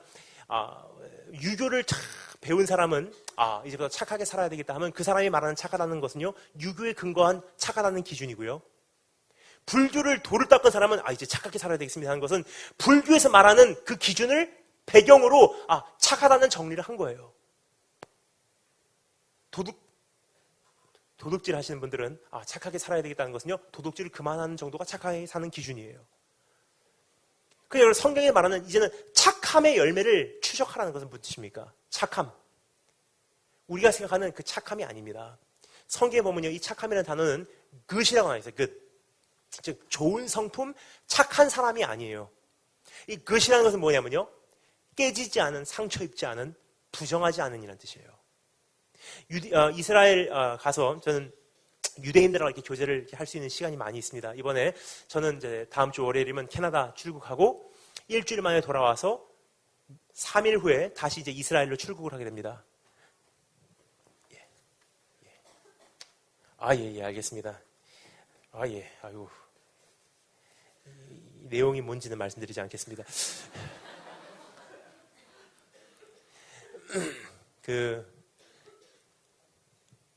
이스라엘 가서 이제 유대인들하고 이렇게 교제를 하다 보니까 굉장히 많은 것을 배우는데요. 이번 다시 이제 이스라엘로 출국을 하게 됩니다. 저희 이제 같이 사역하는 청년들 데리고 제자들을 데리고 이제 저희가 이제 두바이, 암만, 요르단이죠. 그 다음에 이스라엘 돌아오면서 베이징에서 모든 디브리핑을 하고 마무리하고 다시 한국으로 돌아오게 돼요. 근데 이제 이스라엘 쪽에 가면 이제 여러 가지 성지 순례도 있고 여러 가지가 있겠지만 지금 제가 이스라엘 가면 참 귀한 하나님께서 어떠한 교제하시는 그런 분들을 허락해 주셔서 메시아인 유대인들, 예수님을 인정하고 믿고 있는 유대인 신앙인들과 이렇게 교제할 수 있는 기회가 굉장히 많습니다. 같이 이렇게 동역을 하고 계신 분들이세요. 근데 그분들과 교제를 하다 보니까 이방인인 게 굉장히 때로는 아쉽습니다. 왜냐하면 성경에 나와 있는 수도 없이 많은 이야기가 유대인인 그분들에게는 눈높이거든요. 저희들에게는 도저히 이해가 안 가는 거예요.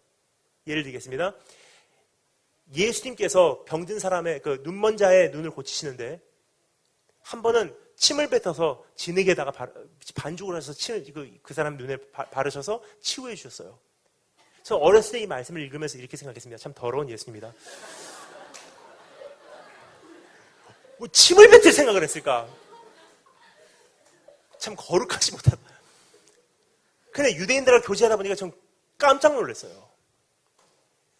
옛날에 제 할머니 기억이 납니다. 제가 감기 때문에 아프잖아요. 그 할머니께서 약국에 가서 이제 가루약을 지어오시고 물약을 지어오십니다. 그러면 그 숟가락에다가 그 가루약 타시고 물약을 부으신 다음에 저으세요. 녹여야 되니까. 그렇죠?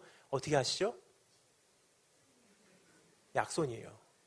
여러분, 근데 약손으로 한다고 더 약 효과가 있습니까? 아니잖아요. 그냥 미신적인 우리나라의 어떤 전통에 의한 생각이에요. 유대인들 똑같은 게 있어요. 장자의 침에는 치유하는 능력이 있다고 믿고 있습니다. 즉 예수님께서 침을 뱉어서 반죽해서 그 사람의 눈에 칠해주셨다는 것은요, 그 사람의 병도 치유하지만 한 가지 메시지를 모든 보는 사람에게 선포하기를 원하셨던 거예요. 바로 이런 뜻입니다. 내가 장자야. 장자라는 것은요, 축복도 불행도 대대로 이어받은 모든 것을 상속하는 자가 장자예요. 즉 너의 저주 내 거야. 이제 네가 받은 아픔 이제 내 거야. 대표적으로 주님께서 어떻게 성취하셨습니까? 십자가에 달리시기 전에 눈 가리게 하고 사람들이 때리세요. 누가 때렸는지 예언해봐라. 어떻게 됐죠? 눈먼 자와 우리 주님과의 신분을 바꿔버리신 거예요. 내가 너 대신 눈 가리게를 할게. 너는 눈을 떠라. 그렇게 하다 보면요, 굉장히 유대인들과 교제하는 것이 감사할 때가 있어요. 그 중에 하나가 이 good, 착함이란 단어가 좀 정리가 됐어요. 그게 뭐냐면요, 우리가 생각하는 착함, 착한 열매를 추적해야 되겠다 그러면 착한 사람이 돼야 되겠다. 여러분, 누구의 기준으로 착하다는 게 뭡니까? 근데 성경에서 말하는 착함이라는 것은요, 어떤 뜻이냐면요,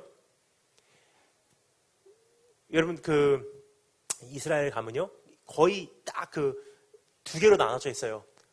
나쁜 것, 좋은 것, 거룩한 것, 부정한 것, 오른쪽, 왼쪽, 성별된 것, 그렇지 않은 것, 이렇게 나눠져 있습니다. 그러니까 이스라엘 사람들은요, 굉장히 이것이 흑백 논리예요. 예를 들어서 오른쪽, 왼쪽도 굉장히 중요시 여겨요. 그러니까 장자를 축복할 때 어떻게 해요? 이렇게 합니까? 아니에요. 오른쪽에 있으면 오른손으로, 장자가 이쪽에 있으면 이렇게라도 해서 축복해 줍니다. 뭐냐? 오른쪽, 왼쪽을 굉장히 중요시 여기거든요. 예를 들어서 하나님의 성전에 들어갈 때 신명기에서 어떻게 하죠? 하나님의 성전에 들어가는 제사장이 혹은 제사장의 종이 왼쪽에 장애가 있거나 왼쪽에 흉터가 있거나 왼쪽에 상처가 있으면요 성전에 들어가는 것이 허용이 됐어요. 근데 오른쪽 귀가 잘못됐든지 오른쪽에 흉터가 있거나 오른쪽에 상처가 있거나 장애가 있으면요 성전에 들어가는 것을 금했습니다. 오른쪽, 왼쪽 그렇게 이게 중요해요. 자, 그런데 예수님을 잡으러 온 그 사람들 중에 겟세마네 언덕을 잡으러 온 그 사람들 중에 누가 있었죠? 대제사장의 종이 있었어요. 베드로는 알았을까요? 몰랐어요. 매일매일 성전에 가서 예수님 말씀 전하시고 그 사람들에게 쫓기고 논쟁하고 하는 가운데 베드로는 누가 제사장의 종인지 알고 있었어요. 그럼 대제사장의 종이 예수님 잡으러 온 거예요. 졸다 말고 깜짝 놀라고 일어나고 주님 죄송합니다. 이제 잠들었습니다 하다가 사람들이 예수님 잡으러 오니까 어떻게 하죠?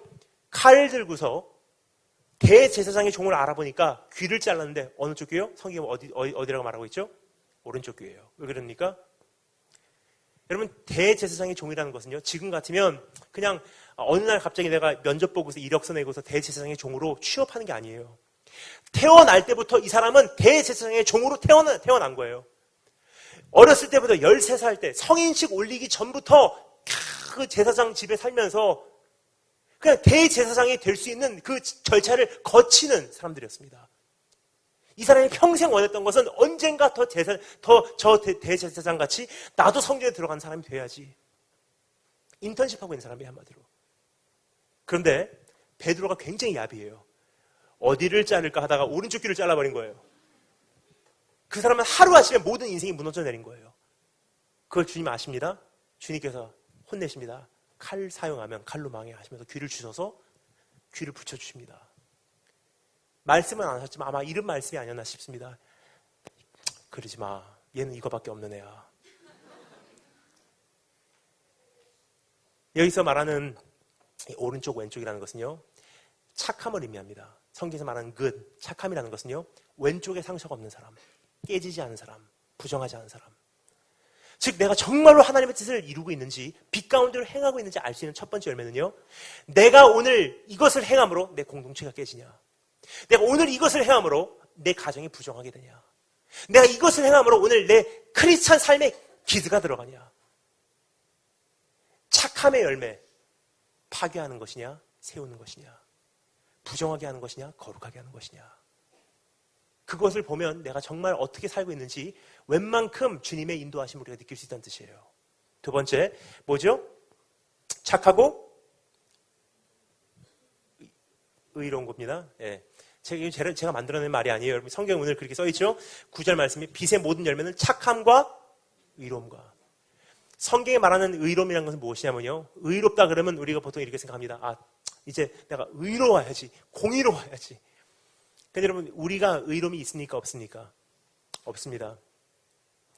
그럼 성경에서 말하는 이 의로움이라는 것은 네가 의롭게 살아라가 아니라 모든 사람을 바라보시고 의롭게 여기고 의롭지 못하다고 여기시는 그 유일하신 심판자의 불꽃 같은 눈동자 앞에 너는 오늘 어떻게 비춰주고 있니라는 질문이에요. 먼저 그 나라와 그의 의를 구하라는 것은요. 먼저 하나님의 그 엄청난 경영과 하나님의 불꽃 같은 눈동자로 살피실 때 그 최고의 심판자 앞에서 내가 오늘 의인으로 인정되고 있는지 하나님 앞에 합격되고 있는지를 먼저 구하라는 거예요. 첫 번째는 착하게 살고 있는지 착한 열매를 내가 추구하고 있는지 두 번째 하나님 앞에 내가 합격되기 위해서 달려가고 있는지를 한번 살펴보래요. 사람들에게 인정받아도 하나님께 인정받지 못할 때가 있습니다. 근데 정말 우리가 이제 달려가야 될 우리의 길은요. 사람들에게 인정받지 못할지라도 이제 하나님께 인정받을 수 있도록 불꽃 같은 눈동자 앞에 하나님 앞에 합격될 수 있도록 달려가는 것이 빛 가운데 행하는 자의 두 번째 모습입니다. 세 번째 단을 감사하겠습니다. 진실한 것. 성경에서 말하는 진실하다는 것은요. 거짓된 것이 아닌 숨겨진 것이 아닌 빛으로 드러난 것입니다. 정말 내가 하는 행위가 밤에 행하는 행위인지 낮에 행하는 행위인지 어두움 가운데 나만 알고 있는 행위인지 아니면 모든 사람들에게 알려졌을 때 그것이 두렵지 않은 행위인지 그것을 살펴보면요. 거의 정확하다는 뜻이에요. 여러분 정말로 우리가 깨어있다 그러면 굉장히 많이 기도를 하는 것 같아요. 하나님, 주님의 뜻을 알리소서, 주님의 뜻을 알리소서. 금식해봐요. 그래서 저는 정말로 오랫동안 금식하고 기도하는 분들께 솔직히 여쭤보고 싶어요. 40일 금식하고 정말 주님의 뜻을 알겠습니까? 많은 분들 자신 있게 대답을 못해요. 왜냐? 제가 경험을 해보니까 그렇게 기도하고 그렇게 금식해도요, 제가 보니까 40일 금식을 한다 한들 아직도 희미한 것이 하나님 뜻이에요, 사실. 아마 주님 나라 갈 때까지 거의 95% 이상의 내 삶 속에 겪는 모든 문제는요, 주님 나라 갈 때까지 아마 해결이 되지 않을 거예요. 이해가 가지 않을 것입니다. 근데 주님께서 우리에게 이렇게 말씀하세요. 그렇게 어렵지 않아. 한번 네가 누군지를 한번 생각해봐. 이것이 착한 것인지 의로운 것인지 진실한 것인지 그 잣대를 한번 재봐. 그러면 거의 결론은 나오게 돼 있어. 여러분, 군부대에서 가장 심각하게 엄히 다루는 그 잘못이 있습니다. 근데 이것은 사회도 똑같더라고요. 그 무슨 기업들도. 어떤 거죠? 영어로 upward delegation. 윗사람에게 책임 돌리는 거예요.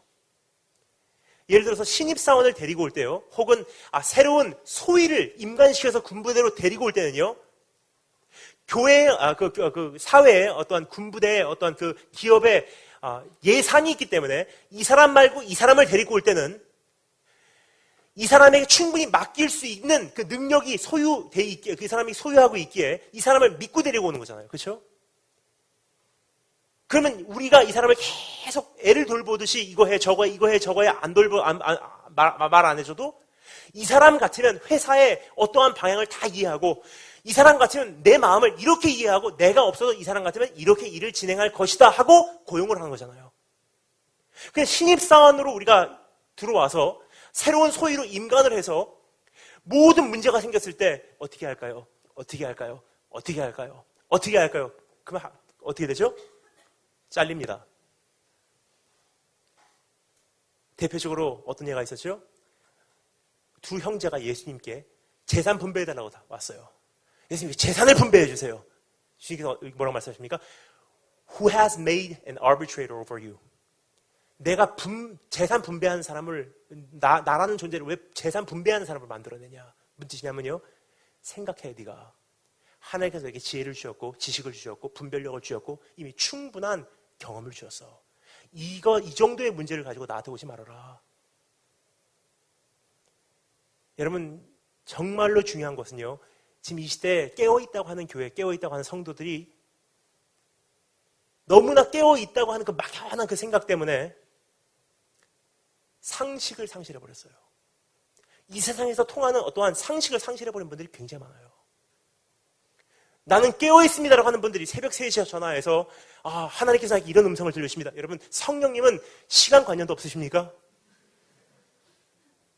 생각해보면 아는 거예요. 깨어 계시다고 하는 분들이 새벽 2시에 어떤 자매에게 전락이 와서 제가 침방하라고 갔다가 내가 넘어졌습니다. 여러분, 그건 무지한 행위입니다. 이것이 깨트리는 건지, 이것이 착한 건지, 이것이 빛 가운데로 드러날 수 있는 건지, 이것이 하나님 앞에서 의로운 건지 조금만 생각해보면 알 수 있는 문제들이에요. 빛 가운데로 행하라. 그렇게 어렵지 않아. 네가 누구인지를 생각하고 착하고 의롭고 진실한 것을 추적해라. 세 번째, 따라서 한번 하겠습니다.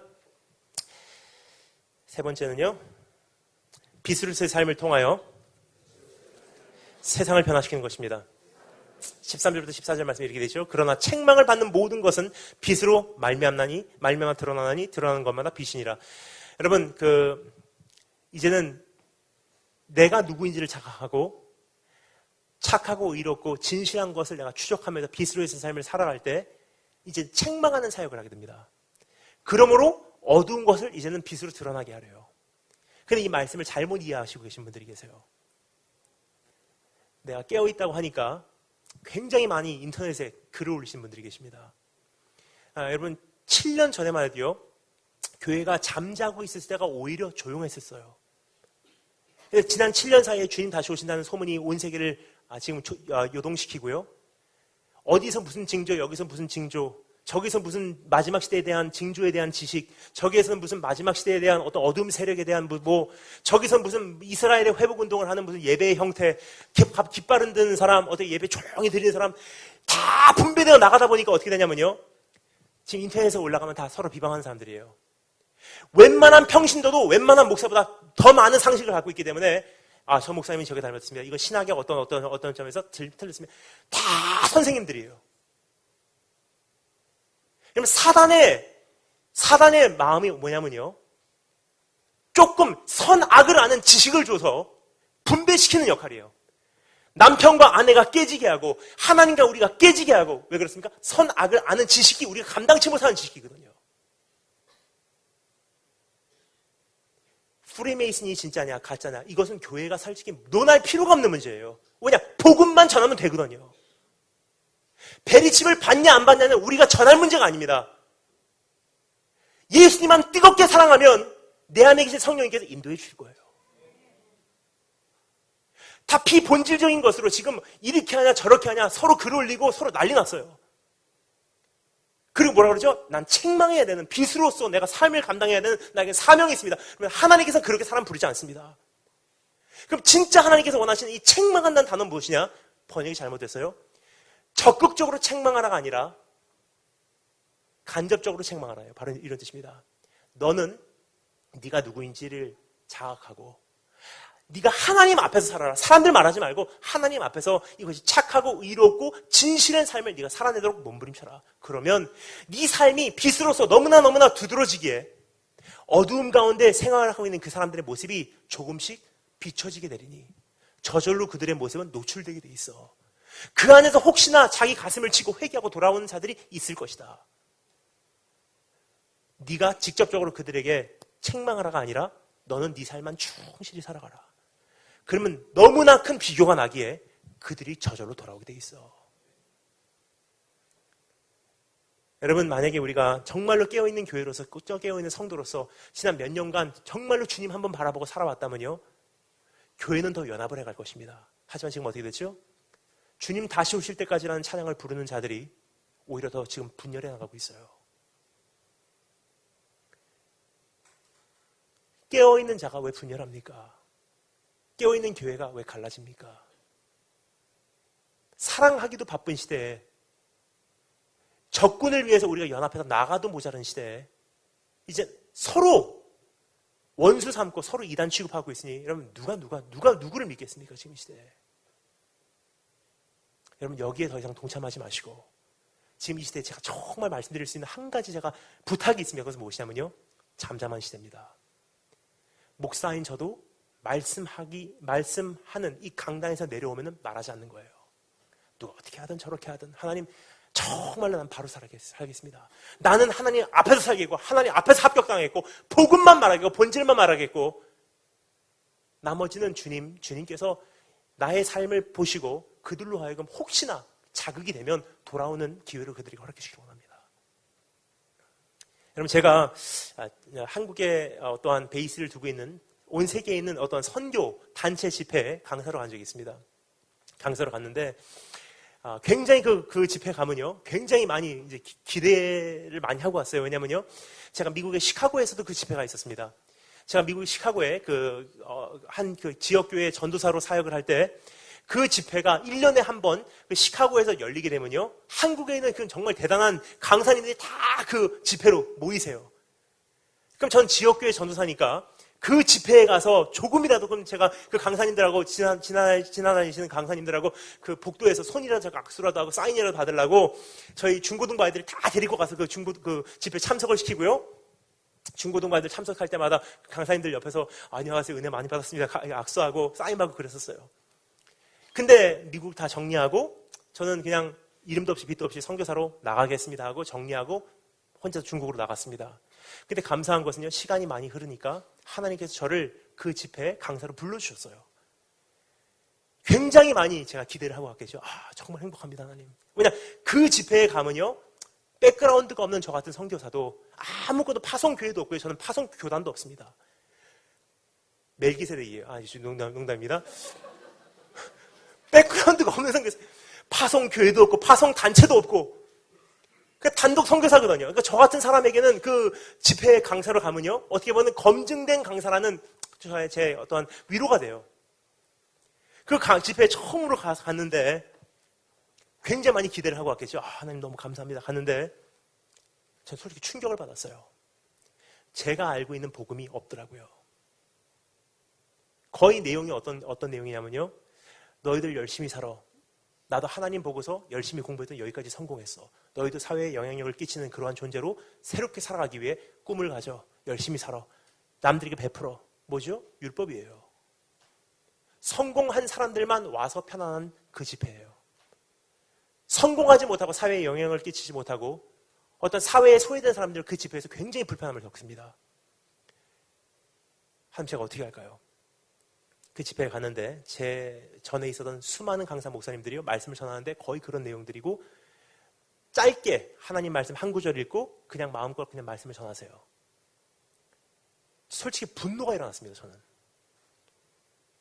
그런데 제가 그곳에 올라가서 제 시간이 됐어요. 말씀을 전하는데 하나님의 약속한 게 있어요. 하나님 그 사람들 말하지 않고 저 사람 말할 필요 없습니다. 나는 복음 전하고 나는 십자가 말하고 나는 말씀대로 한 구절 한 구절 내려가며 하나님 말씀이 뭐라고 얘기하는지 읽어보고 성경 갖고 오지 않은 사람 성경 피세요. PPT 꺼주세요. 정전되면 예배도 못 드리는 시대예요. 여러분. 그럼 얘들아 말씀 펴라. 네가 줄 그어가라. 찬송가 부를 때 동영상 꺼주세요. 여러분 기억하십니까? 옛날에는 이게 없었기 때문에 밤새도록 외우다시피 찬양을 불렀기 때문에 매일매일의 삶에서 혼자서 중얼중얼 찬양 불러서 요즘에 하십니까? 1절이 가사가 뭔지 2절이 가사가 뭔지도 몰라요. 뭐냐? 뜨는 대로 그냥 부르는 거거든요. 그럼 어떻게 되죠? 영성은 죽어가고 있어요. 찬양 인도자가 인도를 하지 않으면요 이제는 내가 무슨 찬양을 어떻게 불러야 될지도 모릅니다. 막 말씀 전하고 내려왔어요. 내려왔는데 깜짝 놀랄 사실이 일어납니다. 1년에 한 3번 정도 그 집회를 가요. 3박 4일 동안 3박 4일 계속 갑니다. 그렇게 지난 5년을 그 집회에서 섬기고 있어요. 솔직히 가면은 외롭습니다. 가기 싫을 때가 있어요. 근데 가면서 하나님께 저에게 확신을 주신 거 있어요. 뭐냐면요. 강사님들이 바뀌더라고요. 어떤 강사님이 연세가 많으신 저보다 훨씬 선배 목사님이신 저에게 오셔서 이렇게 말씀하시더라고요. 다니엘 김 목사님 부끄럽습니다. 같은 목사인데 나는 하나님 말씀 안 하고 성교사님 하나님 말씀하셨습니다. 난 지금까지 성공론을 말씀했지 예수 그리스도의 십자가 말씀하지 않았습니다. 여러분 저는 그분들 탓한 적 없습니다. 전 그분들에게 공격한 적도 없어요. 제가 할 일을 하나님 앞에서 두려움과 떨림을 했을 뿐입니다. 근데 그 집회에 토양이 바뀌어가고 있어요. 여러분 주님께서 정말 원하시는 것은요 너는 네 삶만 살면 돼. 누구 탓할 필요 없대요.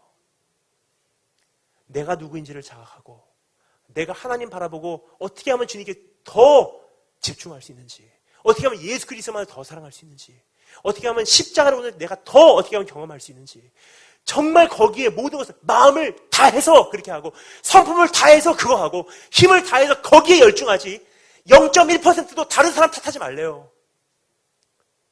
마지막 시대에 살아남는 방법은 그거지 마지막 시대에 깨어있는 방법은 그거밖에 없지 연구해서 되는 것도 아니고 상식을 가져서 되는 것도 아니래요. 예를 들어서 여러분 북한에 계신 지금도 생명 걸고서 지금 믿음 생활하고 계신 할머니 할아버지들 많습니다. 예수님 믿는다고 하면 잡혀가서 죽임을 당하는 그 북한 그 땅에서 오늘도 숨어서 예배드리면서 숨어서 찬양하면서 믿음 지키고 계신 그분들이 오늘도 싸우고 계세요.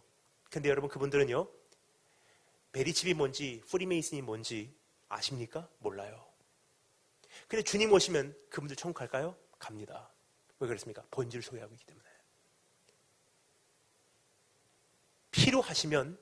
필요하시면 하나님께서 우리에게 그것을 지식으로 주셨기 때문에 필요하시면 알아두면 좋습니다. 하지만 그것을 추적하시는 마신 여러분 되시길 주님으로 축원합니다. 정말 오늘 주님께서 주시는 말씀 빛으로의 삶을 통하여 세상을 변화시켜라. 어떻게 해요? 나만 똑바로 살면 된대요. 네 번째. 첫 번째는 뭐였습니까? 사랑. 두 번째 거룩함. 세 번째 빛. 네 번째 하나 참으셨습니다. 분별력을 통하여 행하는 것. 15절부터 17절 말씀 다 같이 읽겠습니다. 15절부터 17절 다 같이 한 목소리로 읽겠습니다.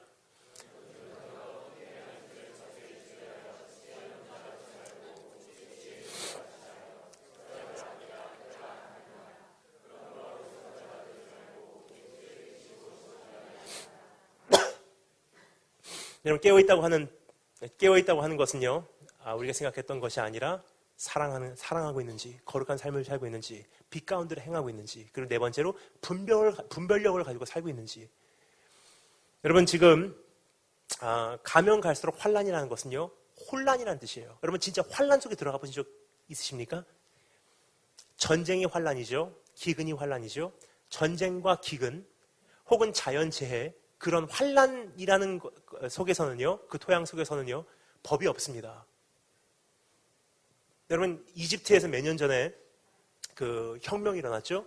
무바라크 정권 무너지고 군사 정권이 들어오기 시작했을 때, 제가 그때 카이로에 있었습니다. 사람들 화염병 던지고 돌 던질 때요, 제 바로 눈앞에서 사람이 돌 맞고 쓰러지고, 저도 그 타하릴 광장에서 돌 피하면서 숙소까지 이동했던 기억이 나요.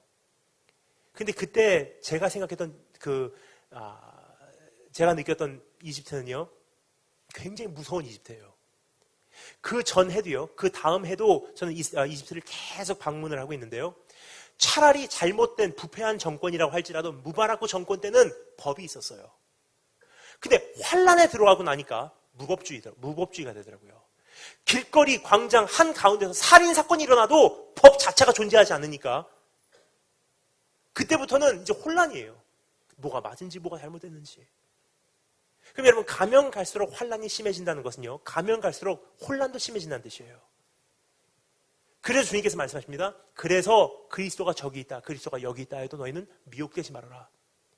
즉 마지막 시대의 미혹의 기준이 그리스도래요. 여러분, 나 이단입니다 하고 온 사람 없습니다. 다 주님의 이름으로 와요. 주님께서 나를 보내셨습니다. 주님께서 이 사역하라고 하셨어요. 주님께서 저에게 이렇게 말씀하시더라고요. 주님께서 저에게 이런 음성을 들려주셨습니다. 다 주님의 이름이에요. 근데 문제가 있습니다. 저 사람이 말하는 주님하고 이 사람이 말하는 주님하고는 이미 주님께서 말씀하신 내용이 충돌이에요. 누가 진짜입니까?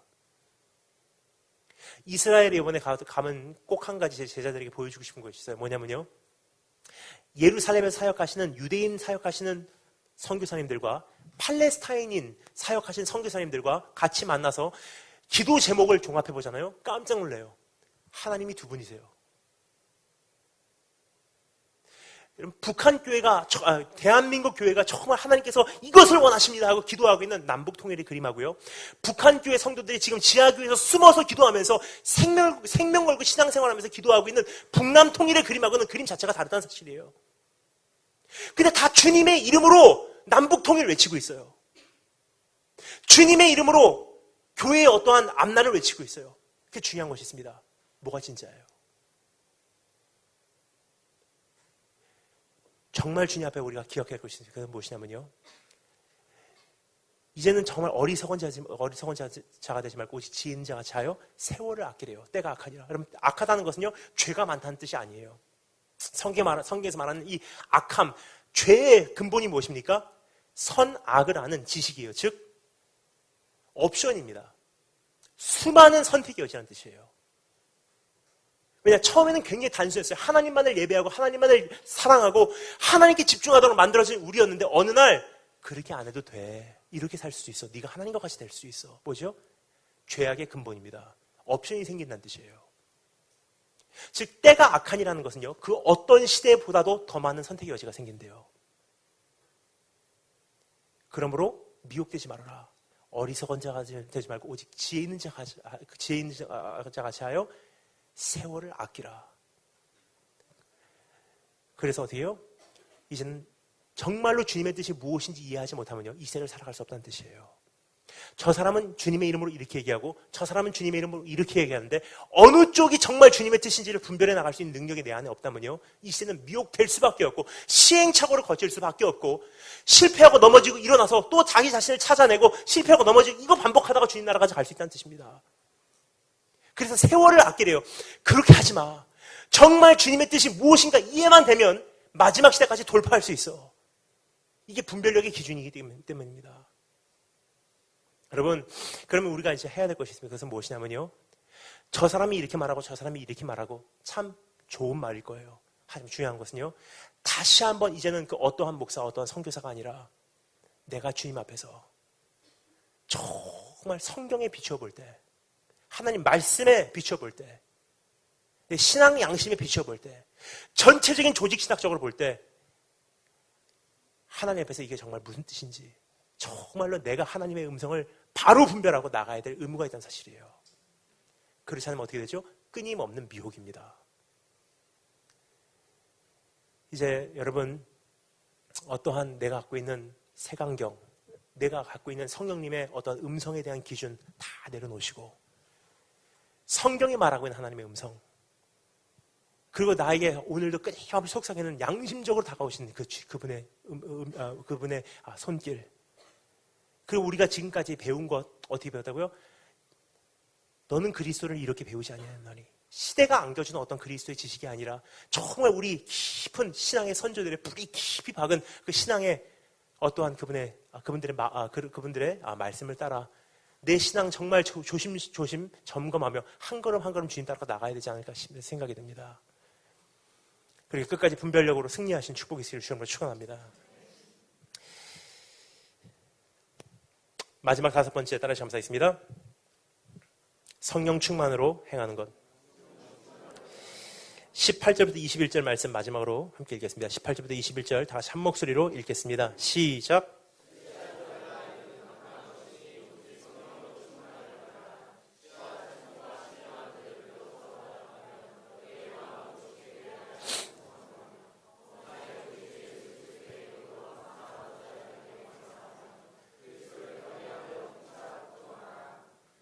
아멘.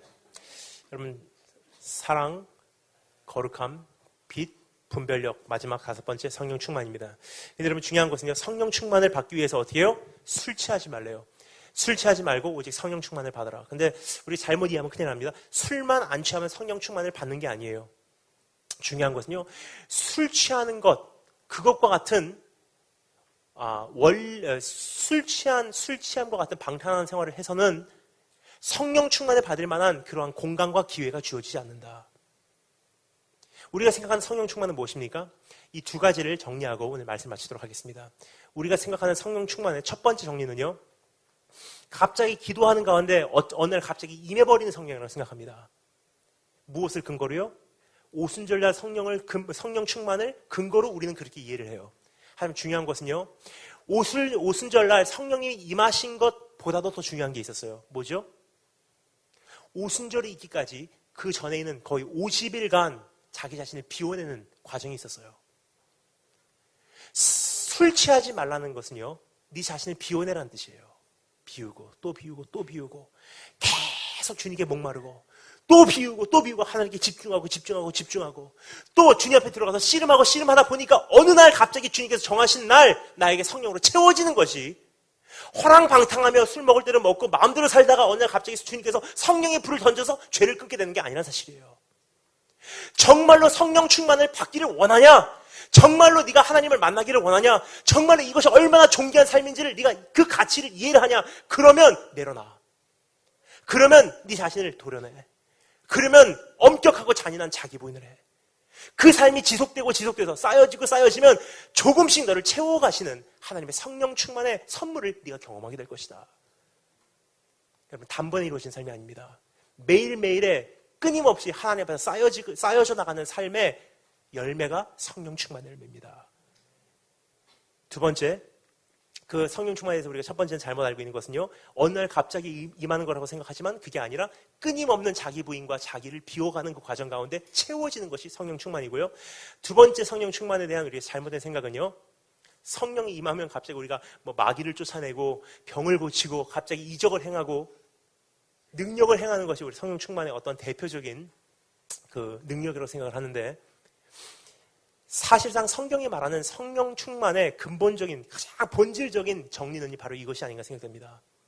성령 충만은요, 나는 내 안에 있는 예수 그리스도 성령으로 내 안에 찾아와 주신 그분과 이제 하나가 되었으므로 그분의 모든 관심이 나의 관심이요, 그분의 모든 눈물이 나의 눈물이요, 그분의 모든 권세가 나의 권세요, 그분의 모든 부담이 나의 부담입니다. 그게 성령 충만이에요. 즉, 성령 충만 받아서 마귀를 쫓아내고 성령 충만 받아서 내가 이적을 행하는 것이 하나님의 관심이 아닙니다. 성령 충만 받으면 즉각적으로 일어나는 것은 무엇입니까? 주님이 가지고 있는 영혼을 향한 부담이요, 나의 부담이에요. 그럼 이 시대에 참된 순결한 신부라는 것은요, 하얀 옷을 입은 사람들이 어떠한 깃발을 흔들면서 예배드리면서 24시간 앉아서 기도하는 정도의 차원이 아니라 진짜 지금 이 시대에 주님께서 원하시는 순결한 신부의 모습은 뭐죠? 군화 신고 중동지역, 중국지역, 쓰러져가는 세상, 썩어져가는 이 사회, 나를 핍박하는 그 현장에서 주님 때문에 피 터지게 싸우는 사람들이 참된 순결한 신부입니다. 여러분, 이제 그래서 주님께서 우리를요, 우리끼리만, 예수 믿는 사람들끼리만, 깨어있는 사람들끼리만 모이지 않습니다. 깨어있는 사람들끼리만 모이려고 하는 순간 주님께서 무엇을 통해서든, 핍박을 통해서든, 사회적인 어떤 모습을 통해서든, 어떤 교단적인 이단이라고 하는 공격을 통해서든 그 사람들을 흩으세요. 왜냐? 모여있어서는 다른 사람들이 깨어나지 않거든요. 진짜로 깨어있는 사람들은 흩어지게 돼 있습니다. 왜냐? 이제 주님의 마음을 알았기 때문에, 성령 충만하기 때문에, 죽어가는 사람들을 볼 때 정말 마음이 아프거든요. 그럼 어떻게 되죠? 하나님, 내가 나를 핍박하는 그 학교라도 난 거기 떠나지 않겠습니다. 정말 몸둘 바를 모르는 회식 자리, 정말 가슴 답답한 그 내 직장이라 할지라도 난 거기 떠날 수 없습니다. 왜냐? 나를 통해서 한마디라도 복음이 전파될 수 있으면요, 나 거기 떠나지 않겠습니다. 왜냐? 주님의 눈물이 내 눈물이거든요. 그렇게 성령 충만으로 이젠 깨어 계시는 그 사명을 끝까지 감당하신 여러분 되시길 축원합니다.